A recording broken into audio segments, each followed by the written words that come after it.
to Earth, Moon, and Sun. This is Lesson 2, Earth in Space. Before we get too carried away with this section, misconception alert. The misconception that many people have is that the seasons change because Earth's distance from the Sun changes. So people think that during the winter months, we're farther away from the Sun than what we are during the summer months. This is actually the opposite.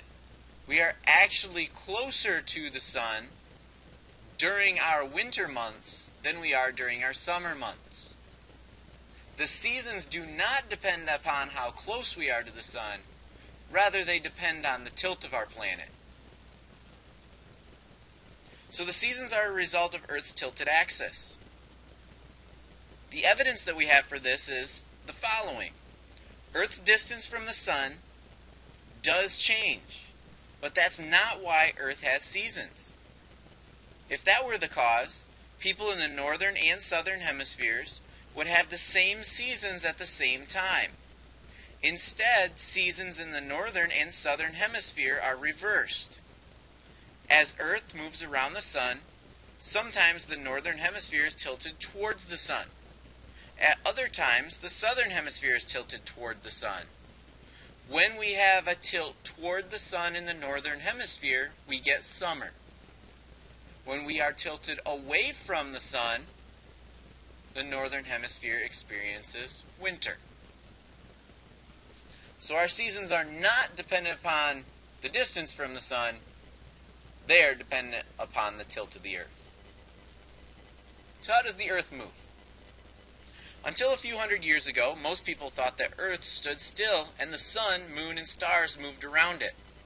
But today, scientists know that Earth itself moves, and the objects seem to move across the sky because of the Earth's motion.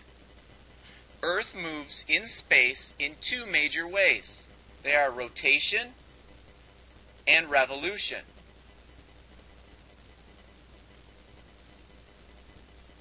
Rotation. The imaginary line that passes through Earth's center and the north and south poles is Earth's axis. The spinning of Earth on its axis is called rotation. This is what causes us to have day and night. As Earth rotates eastward, the Sun appears to move west across the sky. As Earth continues to turn to the east, the Sun appears to set in the west. Sunlight can't reach the side of the Earth facing away from the Sun, so it is night there. It takes Earth about 24 hours to rotate once. As you know, each 24-hour cycle of day and night is called a day.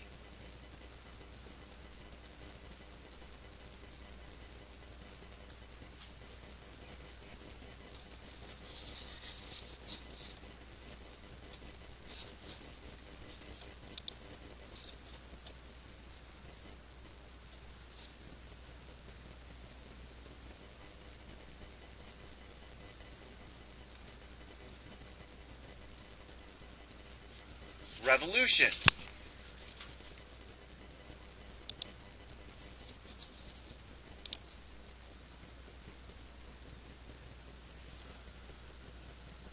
In addition to rotating, Earth travels around the Sun. Revolution is the movement of one object around another. One revolution of Earth around the Sun is called a year.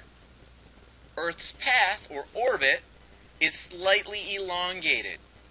This is called an ellipse. Earth's orbit brings the path of our planet closest to the Sun in January.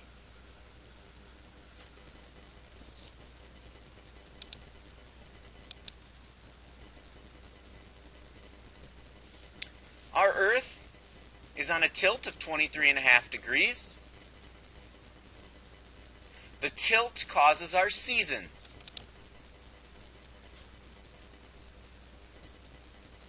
In this case, based on this picture, we see that the tilt causes the southern hemisphere to have more direct sunlight. This would be summer months for the southern hemisphere.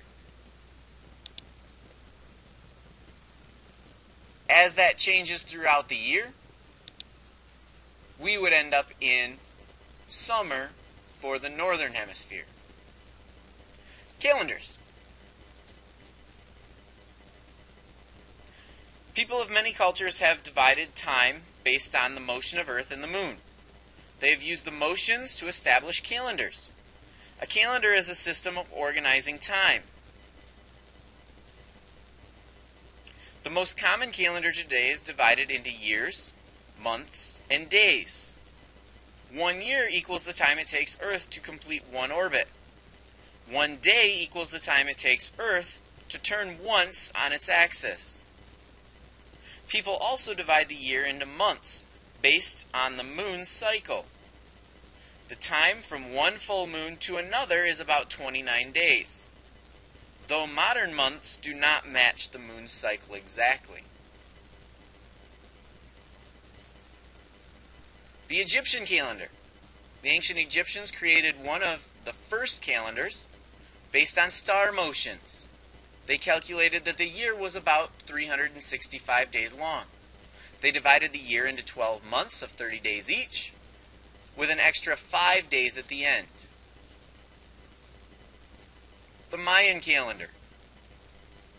Many of us are familiar with the myths associated with the Mayan calendar. The Roman calendar. The Romans borrowed the Egyptian calendar, but Earth's orbit actually takes about 365 1/4 days. The Romans adjusted the Egyptian calendar by adding 1 day every 4 years.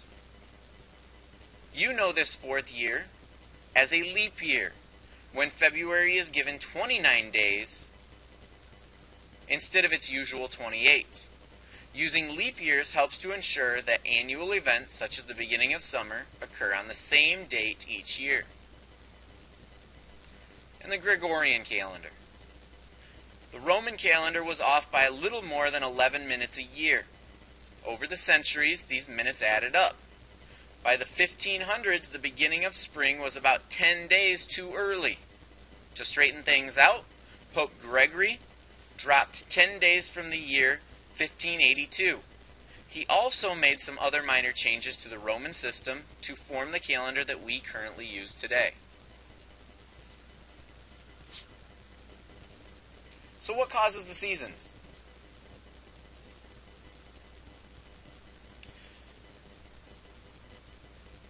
Many places that are far from Earth's equator and its poles have 4 distinct seasons: winter, spring, summer, and autumn. But there are differences in temperature from place to place. For instance, it is generally warmer near the equator than near the poles. So why is this? One reason is how sunlight hits the Earth. This picture shows how sunlight strikes Earth's surface. Notice that near the equator, sunlight hits Earth's surface from almost overhead. Near the poles, sunlight arrives at a steep angle. As a result, it is spread out over a greater area. That's why it's warmer near the equator than near the poles.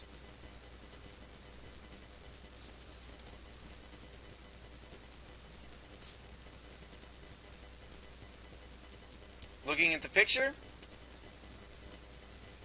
this table shows the hours of daylight that are received based on different times of the year. On January 1st, Finland only gets 5.98 hours of daylight, and they are at 60 degrees north. Philadelphia, USA, actually ends up with about 9.38 hours of daylight during January 1st. And notice these changes as we go through the year. Another reason for our seasons is the tilt of our axis. We set at a 23.5 degree tilt. That tilt does not change. During our summer solstice, the northern hemisphere is directly towards the sun. And as the year continues, we get to the winter solstice, where the northern hemisphere is tilted away from the sun. These changes as our planet orbits the sun leads to our seasons.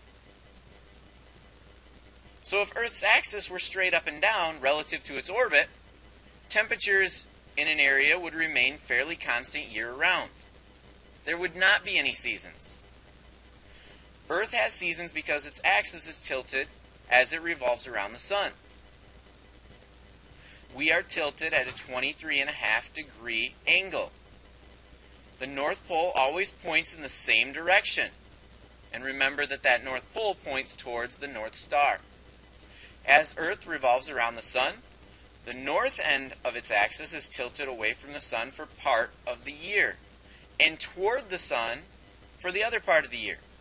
Summer and winter are caused by Earth's tilt as it revolves around the sun.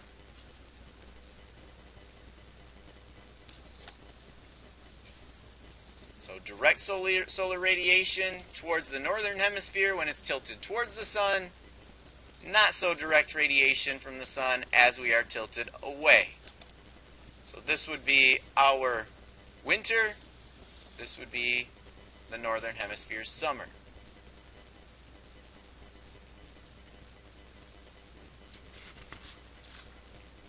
Solstices.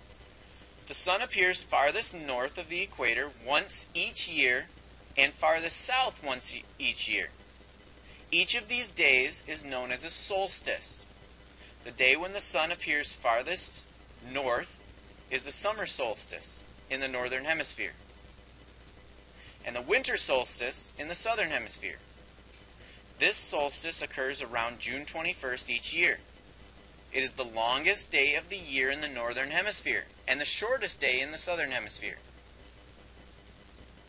The sun rises to the northeast and sets to the northwest.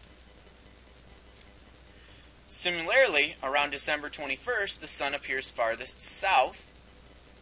This is the winter solstice in the northern hemisphere and the summer solstice in the southern hemisphere. The sun rises to the southeast and sets to the southwest.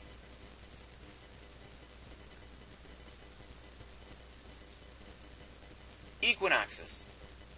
Halfway between the solstices, neither hemisphere is tilted towards the sun. The noon sun is directly overhead at the equator, and it rises due east and sets due west. Each of these days is known as an equinox, which means equal night. During the equinox, day and night are each about 12 hours long, everywhere. The vernal spring equinox occurs around March 21st and marks the beginning of spring in the northern hemisphere. The fall, or autumn equinox, occurs around September 22nd, and it marks the beginning of fall in the northern hemisphere. So our sunlight distribution during the equinox, the sun is directly over the equator, so both sides of the equator get relatively the same amount of solar radiation during the equinoxes. This picture shows our different solstices and equinox. Notice in the northern hemisphere for the June solstice, the sun is highest in the sky. And by the time we get to the December solstice, the sun is lowest in the sky. These are opposites for the southern hemisphere. So when we're having summer in the northern hemisphere, the southern hemisphere is having winter, and vice versa.